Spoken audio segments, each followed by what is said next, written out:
Now, from Whitney Media, 1460 WVOX and WVOX.com, this is Westchester Yesterday, Today, and Tomorrow with Michael Dandry. Join Michael and his guests as they look at the heritage of the county and the issues facing Westchester today. And join in the conversation at 914-636-0110. Now, Westchester Yesterday, Today, and Tomorrow. Here's Michael Dandry. Okay, welcome to our listeners on this beautiful, beautiful Monday, and I have a very exciting broadcast today.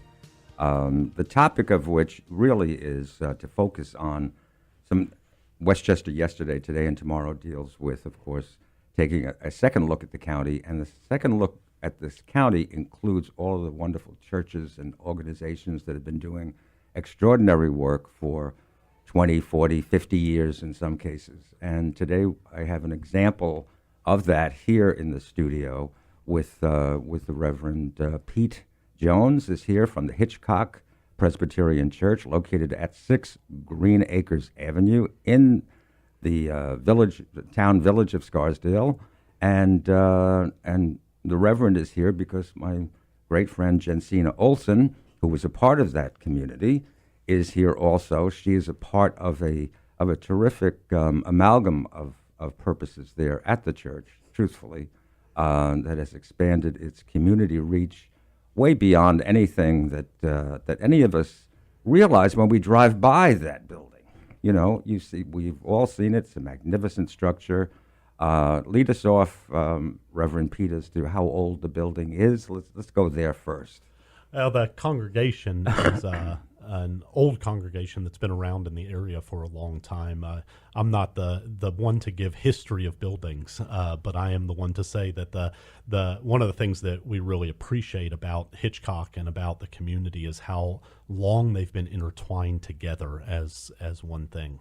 It's been a truly remarkable history, and the community has rallied around the church many, many times, most specifically after a fire that happened there in the late 80s and helped to rebuild the church, and the church has been a fabric of the community long before that, and of course ever since, feeling a great deal of fondness for the community in light of that relationship, for sure. Really is a rock of Gibraltar in that part of the county. It is. And Jensina Olson, many of our listeners would know Jensina's name from her past experience running Esterwood in Dobbs Ferry. That's right, at the Master's School. At the Master's School, on the grounds of the Master's School, which is an enormous Beaux-Arts mansion. On the grounds, and she maintained that amazing facility for years. And well, Jensina and I know each other so well. I don't want to trip over what she's going to say, but the truth of the matter is that she has found an outlet for her passion as a hostess and as an intellectual person to combine those talents at the Hitchcock Church. I think that's a fair. Oh, that's very generous summary of you, Michael. Thank you. When we decided to shut down the operation at Esterwood after 27 years, the school and I both felt that we'd had enough of polishing floors and silver and so on. It gave me more time to spend at Hitchcock, which I had become a member of in 2002. And I can't stop feeding people, whatever form that takes. And over the years, the church has very generously upgraded the kitchen to really commercial level at this point. And because of our tremendous involvement in the community, we decided to look at ways that we could use the kitchen more effectively. And one of the things that we've done started last year with an effort from Pastor Pete and John King, our unbelievable minister of music, who is also the director of the New Choral Society that's based at Hitchcock, and Leslie Pelleroux, who is our, what would you call Director of Christian Education. Director of Christian Education. this is a team that sets off fireworks, 24/7. And they said to me, is there any way we could do a dinner for the kids who come to practice as choirs have done from time immemorial on Wednesdays? And it would be great, since there are children who are in the littlest ones and the oldest ones from the same family, to give them dinner. And I said, sure, not realizing Reverend Pete, that's what all I was Jensina getting had to myself hear, into. that there was a need for dinner, right? And then That's exactly Pete right. follows that up Right. with Right. classes as well. And then we said, well, why do we have to limit it to the kids and their families? So we started saying to the rest of the folks at the church, come for dinner on Wednesdays. And then AA meets at the church on Wednesdays, and a couple of those folks said, well, if I came a little early, could I have dinner? So, of course. This is like a stone So we soup. have people who That's come exactly only right. for Story. dinner, Right. and then others who come for Pete's wonderful class that follows that. So it's like Topsy. It just keeps growing. That's terrific. And again, I admire Jensina so much for somewhat reinventing herself as a. She enjoys being a hostess. She loves it, and do. And she's a magnificent chef. By the way, I've partaken of her. Thank you. I can attest to that yes, as well. yes, yes. Absolutely. To her Thank you very dinner much. parties. Moving right along, No, please. right. No, and the way, Pete, that you've broadened the outreach to the community. Now, I assume that people coming there are not necessarily members of the church. Yeah, that's absolutely right. And we're, one of the things that we try to focus on in the church is the principle or the practice of hospitality.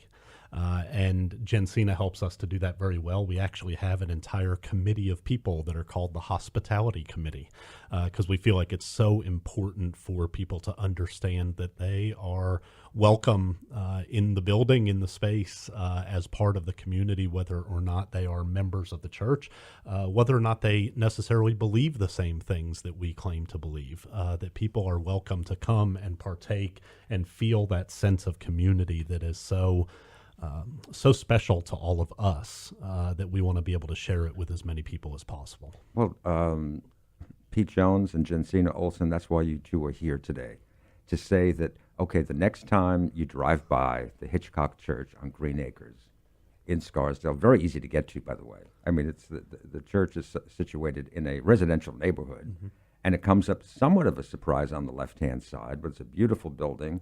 Now, anybody listening is now going to know that there are programs and there are activities in that magnificent building that would welcome that individual driving by. Absolutely. Or getting off at exit 15 on the Bronx River Parkway. You can see the church from the parkway, That's true. and it is really beautiful. That's true. That's true. Let's go back over now. You two have been working together for how long on these wonderful activities there? Well, I just arrived at Hitchcock just over a year and a half ago.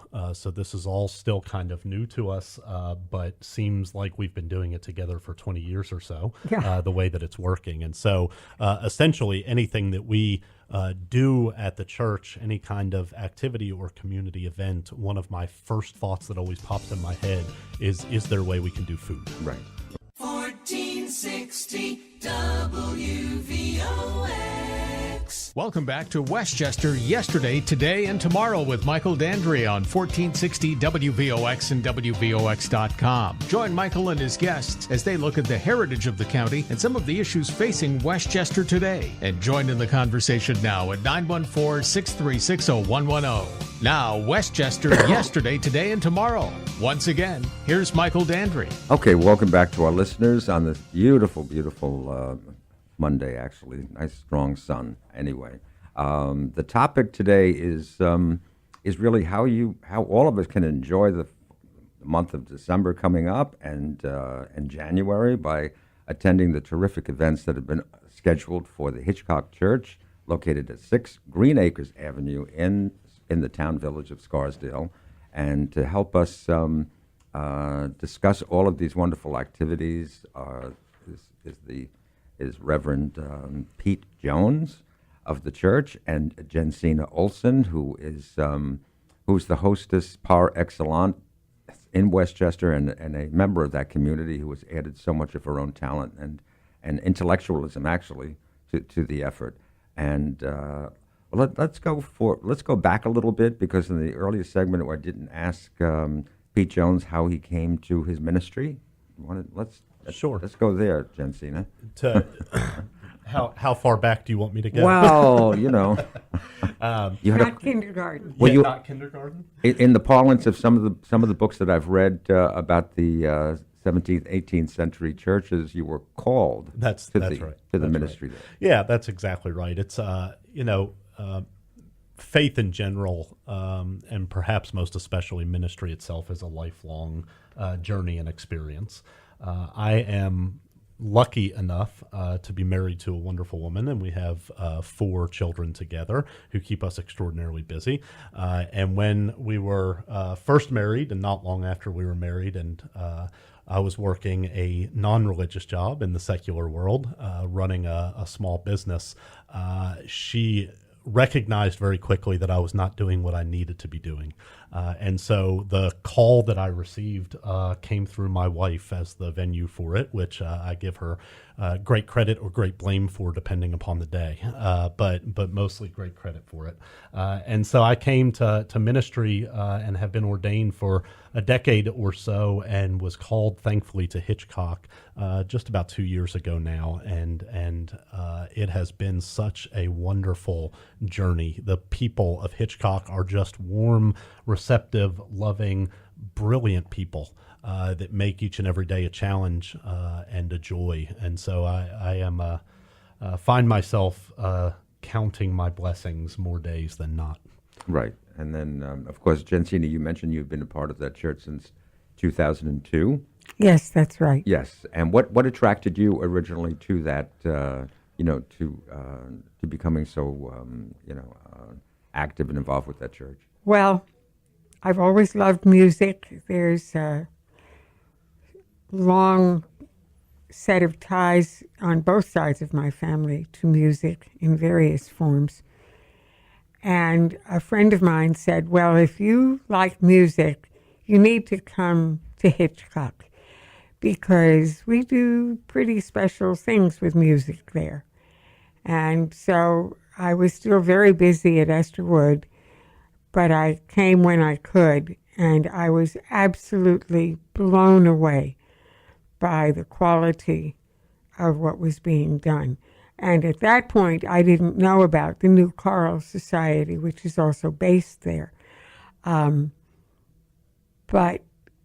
if music touches your soul, then you say, I need more of that. I want to be part of that. And I think Hitchcock has been blessed for the most part, with a few glitches along the way, with the caliber of its ministers. And so I went when I could. And then once I had retired, I very hesitantly approached John King and said, I used to sing. John King, explain who John King is our minister of music, who does miraculous things with all kinds of music. And I said, but do I have to try out to be a member of the choir? And he said, no, just open your mouth, and have a seat, which I've been doing ever since, with less and less to contribute, but greater and greater joy, nevertheless. Last week I had the experience of not having a voice, so I sat in the congregation, and that's very, very different from being in the choir loft. But that was what brought me there in the first place. And there was this enormous sense of welcome. And what can we do for you? And what would you like to do while you're here? And that, of course, was feed people. That was opening the door. Yes, they had no idea. They didn't know who Jensina was. Yeah, there you go. They just thought, oh, here's this woman looking to do some volunteer work or Right. something, a docent or something. But they had no concept of what would follow. They found out. Well, while we're on the topic of Dr. King, I think we should mention a little bit of what's sitting in front of you, which is the New Choral Society that has its wonderful Messiah production this weekend. They've been doing this production for a long time, and anyone who's ever heard it, I think, is changed by it and wants more of it. This Friday night, it is at 8 p.m., and then on Sunday afternoon at 3 p.m. You can get tickets for it at the newchoralsociety.org is the website.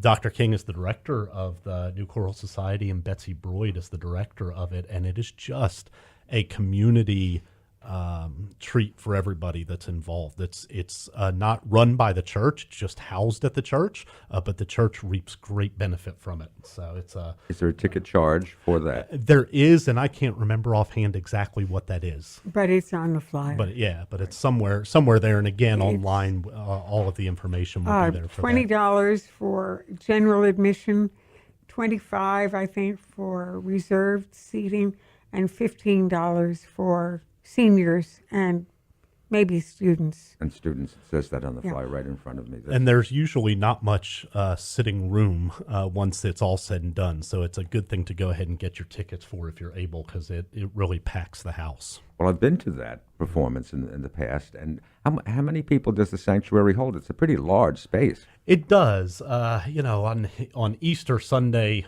for instance, we have chairs going down the aisle, and we probably have 400 or so people in there that really packs it. So it's a decent size space, and it's perfect acoustically for this kind of a concert. It really was designed beautifully when it was rebuilt after that fire that I mentioned previously, and it's just remarkable. What Dr. King does music with children from 4 years old. And our children's choirs. He does the bell choirs. He does the youth choirs and adult choirs and the New Choral Society. Gives organ lessons. He's been at Hitchcock for more than a quarter of a century now. And so he's really an institution in and of himself, and is just couldn't ask for a better person to work with. Now, Reverend Pete Jones, there's a nursery school also associated with the Hitchcock experience? Absolutely. The Hitchcock School, which caters to children from 2-year-old program through preschool, and it is really well recognized. Does a great job. Heather Miller is the director, along with Sue Grant of the program, and they just do a wonderful thing. They have their own floor of the church that they get to use Monday through Friday and really fill it with children. The people who work there are joyous to constantly hear the sounds of children playing and singing and walking, usually walking through the hallways in straight lines. It's a great thing.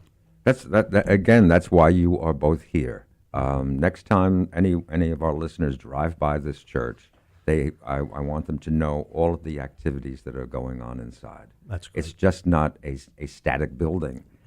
Open those doors, and I've been privileged, by the way, to Jensina gave me a tour of the kitchen that she helped, I assume, design, knowing Jensina. And I often teased her that only Jensina could get a Scottish Presbyterian community to install a brand new state-of-the-art kitchen, which probably doesn't exist in Scotland, Anyway, that's an aside that I just wanted to get in, because I did. Thank you very much. But the very exciting part of all of this, of course, is the fact that you are, and the community is meeting new people, I assume. Yes. Now, give us some idea of some of that. We'll almost run out of time before the news, so we're probably going to have to, go over into the next half hour. But your experiences on meeting new people who had never been there before. Mm-hmm. Give us an idea of some of those conversations after we come back after the news. Great. Pete Jones. Okay, welcome back. And in case you've just tuned in, boy, are you lucky for the next half hour, because we have terrific guests Pastor Pete Jones of the Hitchcock Presbyterian Church on 6 Green Acres Avenue in Scarsdale. The town village of Scarsdale is here. And along with Jensina Olson, who is helping him expand the community outreach of that church to include family dinners, choral performances. There's a nursery school we heard about before the break. There's a lot of activities going on there. And right before the break, I asked what their experiences, each one, Jensina and Pastor Pete, their experiences in meeting new people who have just found them, and enjoyed the programs offered. Well, there's an old expression that says, if you feed them, they will come.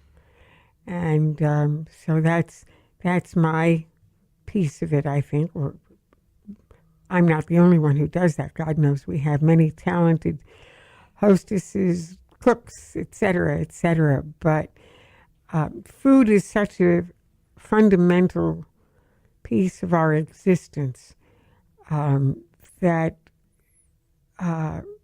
where you might not be inclined to do something if it were just an activity, if there's a little bit of something to eat and drink to go along with it, you say, well, all right, I'll go for half an hour. And then we've got you.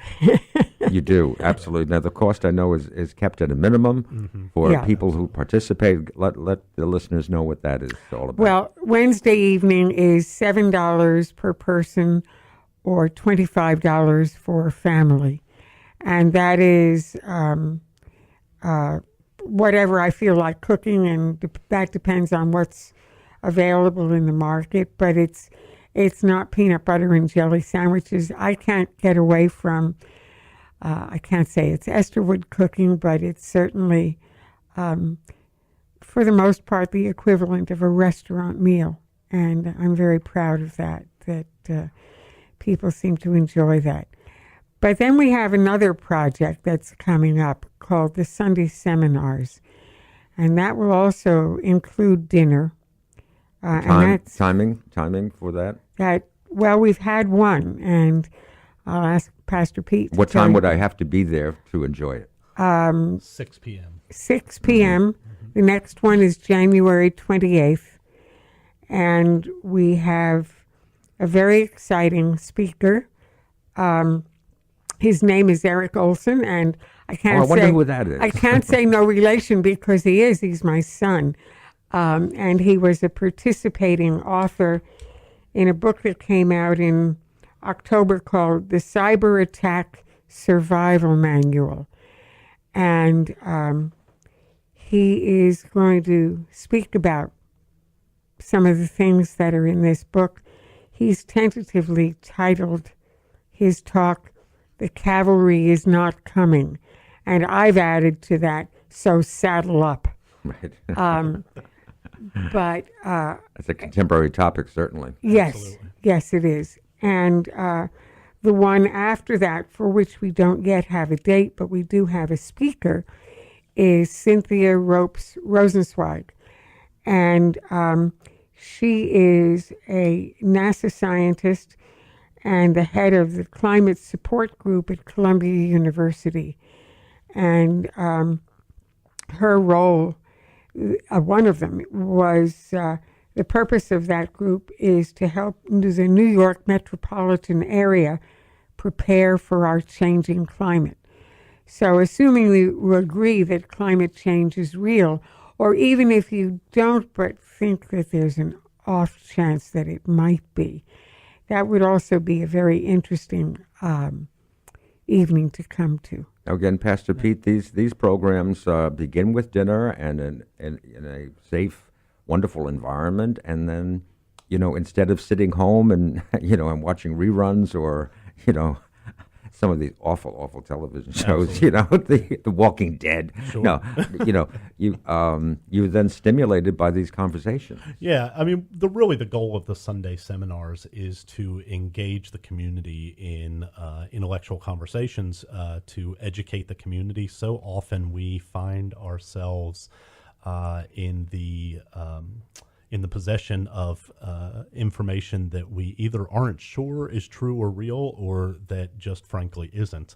And so one of the things that we're trying to do with these Sunday seminars is to set the record straight, as it were. So we just had our first one, which was around the topic of DACA, of the Dreamers, and just hearing from people who are experts in that field. We had a wonderful lawyer speaking, representatives from El Centro Hispano in White Plains, and two incredibly bright young women who are DACA recipients themselves, who spoke to us of their experience and really gave the people who attended an opportunity to hear unfiltered facts and unfiltered experience, which was a really fabulous thing. So our goal with the event in January, as we look at cybersecurity being such an important issue, not just in a global sense, but also at the personal level, is to once again give that kind of unfiltered information.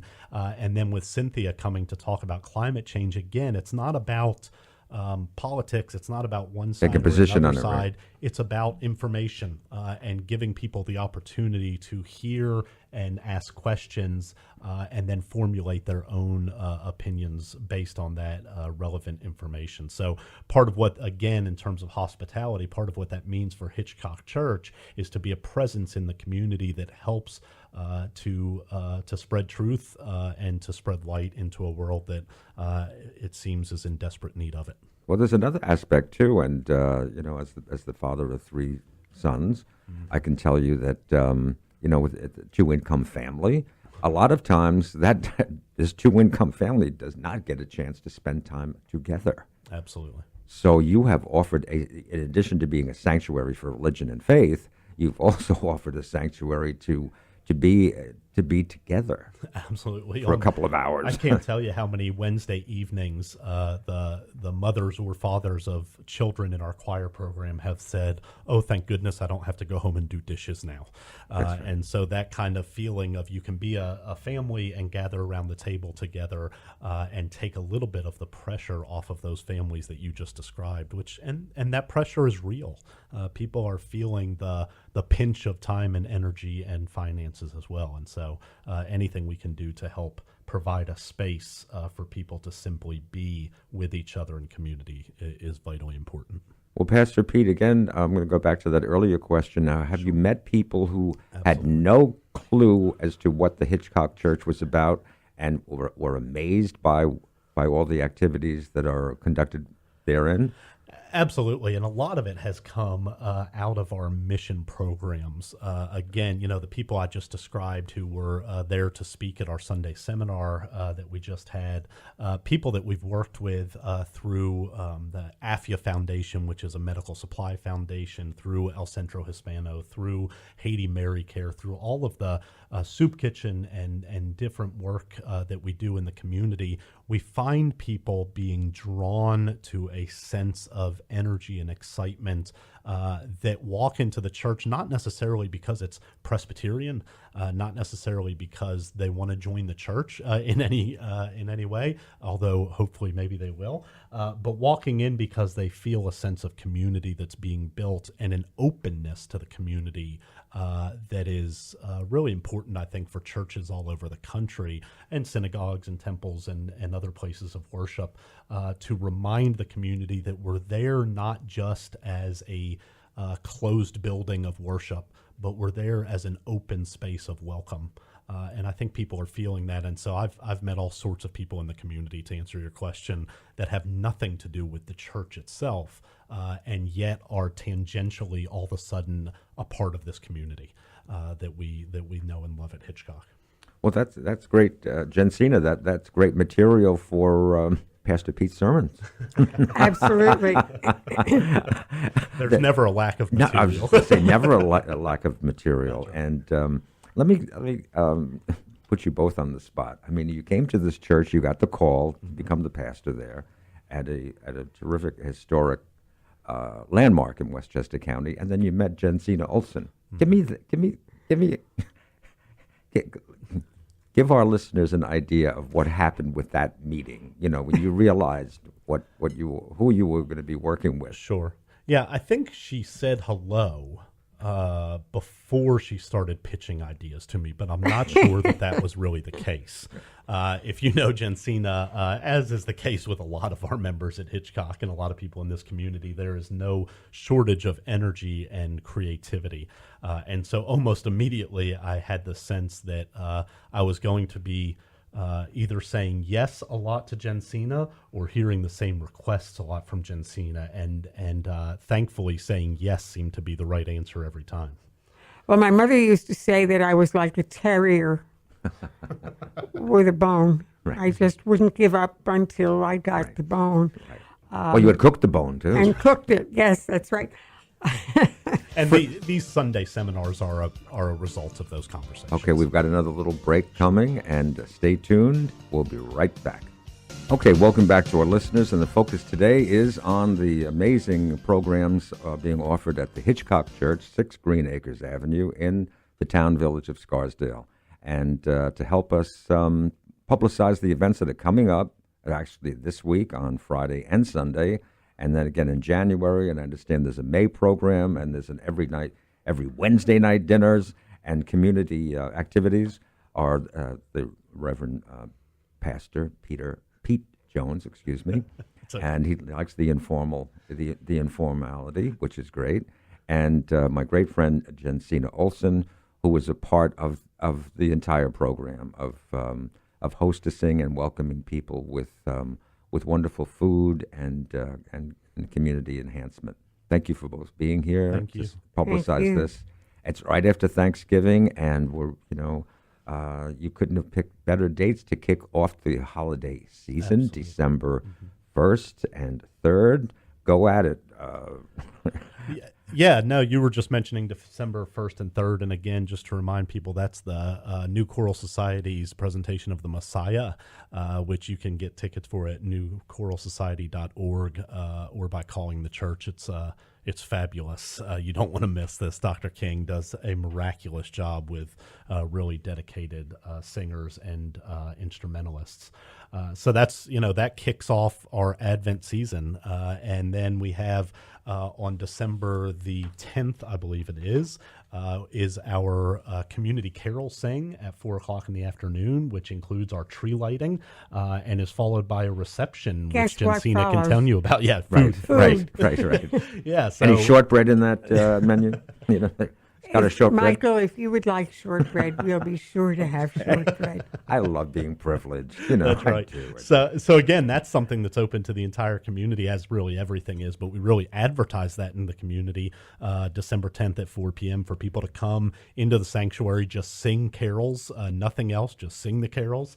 And then we have the tree lighting and activities for the kids, and it's a really, really fun time. Last year it was really special because after the carols were sung, we went outside to light the tree, and just as we were about to sing our final hymn and hit the button, snow started falling on us. So it was one of those divine intervention moments of you couldn't plan it any better, right?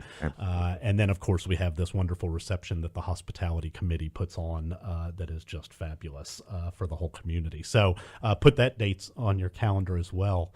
You mentioned the May dates, and I do just want to take a moment to plug that. Last year, we began a new thing at Hitchcock, which was our Hitchcock Gala for Missions, where we raised money for 3 mission organizations with an evening gala, a formal event. It was held last year at Scarsdale Golf Club. It's going to be held there again this year. Last year, we raised $45,000 for these 3 missions that we gave money to, which was really wonderful. And this year, the committee is back. It's the same committee of people, actually led by my wife, Annie Jones, and they have already picked 2 of the missions to be the recipients and are working on the 3rd. The first is AFIA, which is that medical mission that I discussed, medical supplies. It's based out of Yonkers, so it's a local mission that does work all over the world. And then a specific part of El Centro Hispano, which is mi hermano mayor and mi hermana mayor, my big brother, my big sister,